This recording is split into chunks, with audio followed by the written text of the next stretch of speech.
നമസ്കാരം. ഞാൻ ഇന്നലെ ഒരു വീഡിയോ ചെയ്തിരുന്നു. അതിൻ്റെ ഒരു തുടർച്ച എന്നുള്ള രീതിയിലാണ് ഈ വീഡിയോ. വെളിച്ചം ചാനലിലേക്ക് സ്വാഗതം. സംഭവം ഇതാണ്: ഇന്ത്യയിലേക്ക് വന്നുകൊണ്ടിരുന്ന റഷ്യൻ ക്രൂഡ് ഓയിൽ അത് അവർ എക്സ്പോർട്ടിങ് നിർത്തുന്നു.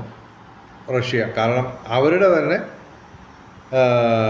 ആവശ്യങ്ങൾക്ക് ക്രൂഡ് ഓയിൽ പ്രശ്നമായി തുടങ്ങി, അതിൻ്റെ ശേഖരം പ്രശ്നമായി തുടങ്ങി. അങ്ങനെയൊക്കെയുള്ള ഒരു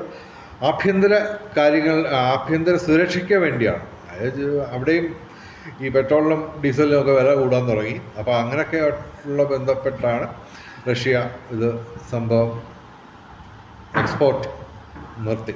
അപ്പം ഗ്യാസും വരില്ല, പെട്രോളും ക്രൂഡ് ഓയിൽ വരില്ല, പെട്രോളും ക്ഷാമം വരും, നമ്മുടെ ഗ്യാസും ക്ഷാമം വരും, ഡീസൽ. ഓക്കെ, മലയാളി ഏറ്റവും ബാധിക്കാൻ പോകുന്നത് ഡീസൽ ക്ഷാമമാണ് മലയാളിയെ ശരിക്കും ബാധിക്കാൻ പോകുന്നത്. കാരണം എന്ന് പറഞ്ഞാൽ നിങ്ങൾക്കറിയാം, ഞാൻ പറയാതെ തന്നെ നിങ്ങൾക്കറിയാം, മലയാളികളെല്ലാം എല്ലാ കാര്യത്തിലും വളരെ ഫോർവേഡാണ്. എല്ലാ കാര്യവും അറിയാം, നല്ല ബുദ്ധിയുണ്ട്, എല്ലാം ഉണ്ട്. പക്ഷെ അത് ഉപയോഗിക്കുന്നുണ്ടോ ഇല്ലയോ എന്നുള്ളത് അത് പ്രായോഗികമായിട്ട് അത് ഉപയോഗിക്കുന്നുണ്ടോ, അത് ഉപയോഗിക്കാൻ സമയമുണ്ടോ എന്നുള്ളതൊക്കെ നിങ്ങൾ ആലോചിച്ച് കണ്ടുപിടിക്കുക. ഞാൻ അതിലേക്ക് കടക്കുന്നില്ല. നിങ്ങൾക്കറിയാം, ഡീസൽ ഇല്ലെങ്കിൽ ലോറികൾ ഓടത്തില്ല. പെട്രോൾ വണ്ടികളല്ല ഈ ലോറികൾ, ഡീസൽ വണ്ടികളാണ്. ഓക്കെ, അപ്പോൾ ഡീസൽ ക്ഷാമം വരുമ്പോൾ ലോറികൾ ഓടത്തില്ല. അപ്പോൾ ലോറികൾ ഓടിയില്ലെങ്കിൽ എന്ത് സംഭവിക്കാം?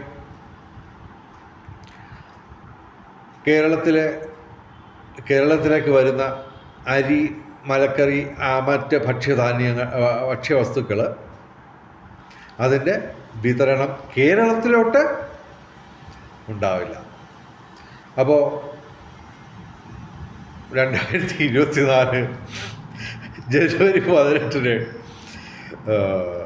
നമ്മുടെ മലയാളികൾ ഒരാൾ പോലും അറിയാതെ പോയ ഒരു പത്രസമ്മേളനത്തിൽ അവർ ഔദ്യോഗികമായിട്ട് പ്രഖ്യാപിച്ച സംഭവം ഇന്ത്യയിൽ സംഭവിക്കാൻ പോകുന്നു എന്ന് ഏകദേശം 100% ഉറപ്പിക്കാം.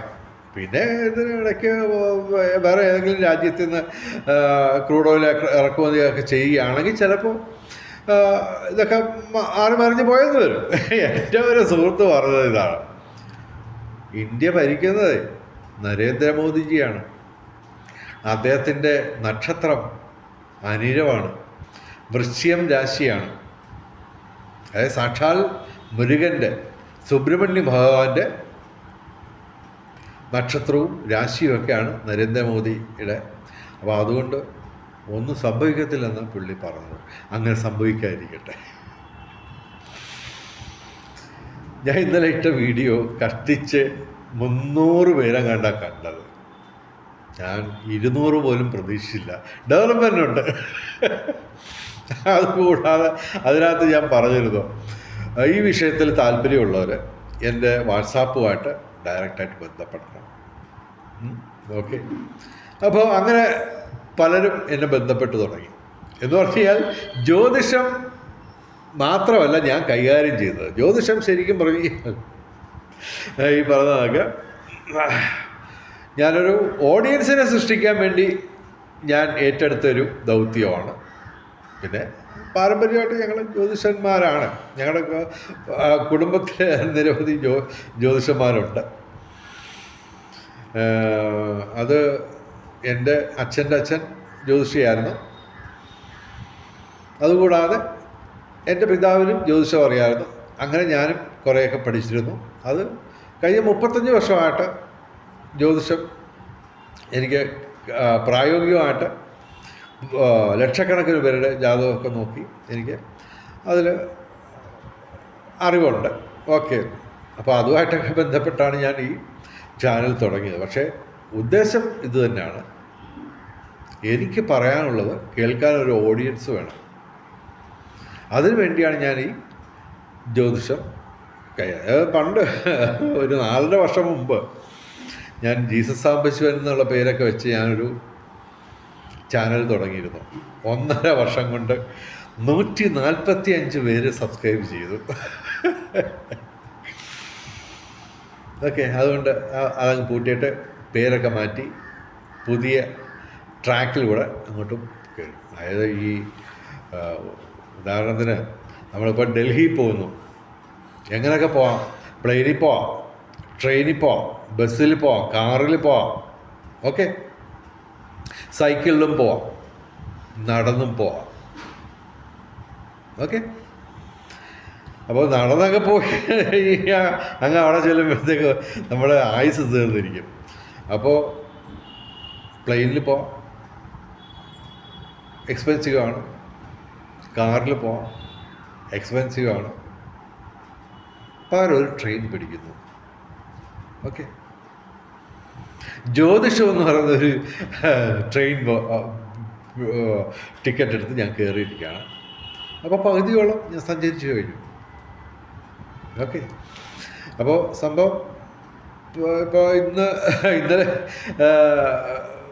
ഞാൻ വീഡിയോയിൽ പറഞ്ഞിരുന്നു ഈ വിഷയമായിട്ട് ബന്ധപ്പെട്ട്, അതായത് കൊടും പട്ടിണി വരാൻ പോകുന്നു എന്ന് വേൾഡ് എക്കണോമിക് ഫോറം പറഞ്ഞ ആ വിഷയത്തിൽ താല്പര്യമുള്ളവർ, ഓക്കെ, പട്ടിണി കിടക്കാൻ തയ്യാറായ അല്ലാത്തവർ എന്നെ വാട്സാപ്പ് വഴി ബന്ധപ്പെടാൻ ഞാൻ പറഞ്ഞു.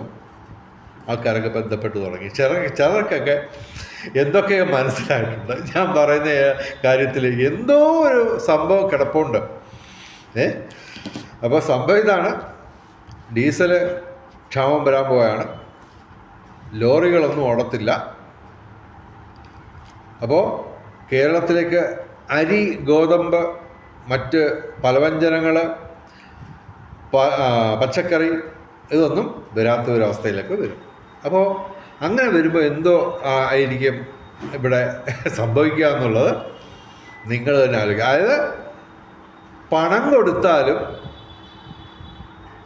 സൂപ്പർ മാർക്കറ്റുകളിലും മറ്റ് കടകളിലുമൊക്കെ സാധനങ്ങൾ ഉണ്ടാവാത്തൊരു അവസ്ഥയിലേക്ക് വരികയാണ്. പണം എല്ലാവരും ഉണ്ട്. പിണറായി വിജയൻ കടമെടുത്ത് എല്ലാവർക്കും കൊടുക്കും, ഓക്കെ. പക്ഷെ സംഭവം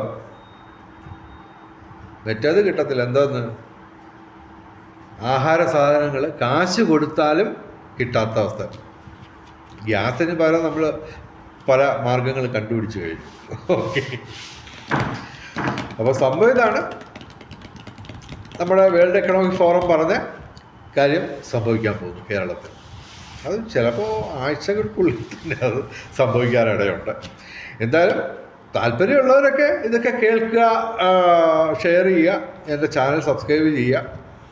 പിന്നെ ഈ വിഷയത്തിൽ, അതായത് കൊടും പട്ടിണി വരാൻ പോകുന്നു ലോകത്ത് എന്ന വിഷയം താല്പര്യമുള്ളവർ എൻ്റെ വാട്സാപ്പിൽ ബന്ധപ്പെടുക, ഓക്കെ. എൻ്റെ വാട്സാപ്പ് നമ്പർ ഞാൻ പറയാം, ദയവേത് ഫോൺ വിളിക്കരുത്. 9847291363, ഓക്കെ. അപ്പോൾ ചിന്തിക്കാൻ തയ്യാറുള്ളവർ, ഈ ചിന്തിക്കുക എന്ന് പറഞ്ഞാൽ ചെറിയ കാര്യമൊന്നുമല്ല, എല്ലാവർക്കും പറ്റത്തില്ല അത്. ബുദ്ധി ഉണ്ടായിട്ട് കാര്യമില്ല. സംഭവം നമ്മൾ ചിന്തിക്കാൻ നമ്മുടെ ബൗദ്ധികമായ കഴിവുകൾ ഉപയോഗിക്കണം. അതല്ലെങ്കിൽ, അതായത് ചിന്തിക്കാൻ നമുക്ക് കഴിവില്ലാത്തതുകൊണ്ടൊന്നുമില്ല, ആ മെനക്കേടാണ് സംഭവം ചിന്തിക്കുക എന്ന് പറയുന്നത്. അതെല്ലാവർക്കും പറ്റത്തില്ല. അപ്പോൾ ചിന്തിക്കാൻ കഴിവുള്ളവർ ചിന്തിക്കാതിരിക്കുമ്പോൾ മണ്ടന്മാർക്ക് തുല്യമാണ്, ഓക്കെ. അപ്പോൾ ചിന്തിക്കാൻ തയ്യാറുള്ളവർ മാത്രം എൻ്റെ വാട്സാപ്പിൽ എന്നെ ബന്ധപ്പെടുക. നമുക്ക് ഈ പ്രശ്നമൊന്നും പരിഹരിക്കണ്ടേ? പരിഹരിക്കാതിരിക്കാനൊന്നും പറ്റത്തില്ല. കാരണം രാഷ്ട്രീയക്കാർക്കൊന്നും ഇതൊന്നും ചിന്തിക്കാനും പ്രവർത്തിക്കാനും ഒന്നും സമയമില്ല. എന്ന് പറഞ്ഞാൽ അവർ ചിന്തിക്കുന്നില്ല എന്ന് പറഞ്ഞു കഴിഞ്ഞാൽ ചിന്തിക്കാതാണ് അവർ പ്രവർത്തിക്കുന്നത്, ഓക്കെ. അപ്പോൾ തെരഞ്ഞെടുപ്പൊക്കെയാണ്, ഇഷ്ടമുള്ളവർക്കൊക്കെ വോട്ട് ചെയ്ത് ചെയ്തോളൂ. പക്ഷേ എൻ്റെ ഒരു സംശയം, ഈ 9-ാം തീയതിക്കുള്ളിൽ തന്നെ പ്രശ്നങ്ങൾ വരുമെന്നാണ്. കുറച്ച് ദിവസങ്ങളായിട്ട് എനിക്ക് മനസ്സിൽ വരുന്നത് ഇതാണ്, ഈ തെരഞ്ഞെടുപ്പ് നടക്കുമോ? അങ്ങനെ ഒരു ചെറിയ സംശയം എനിക്ക് തോന്നി തുടങ്ങിയിട്ടുണ്ട്.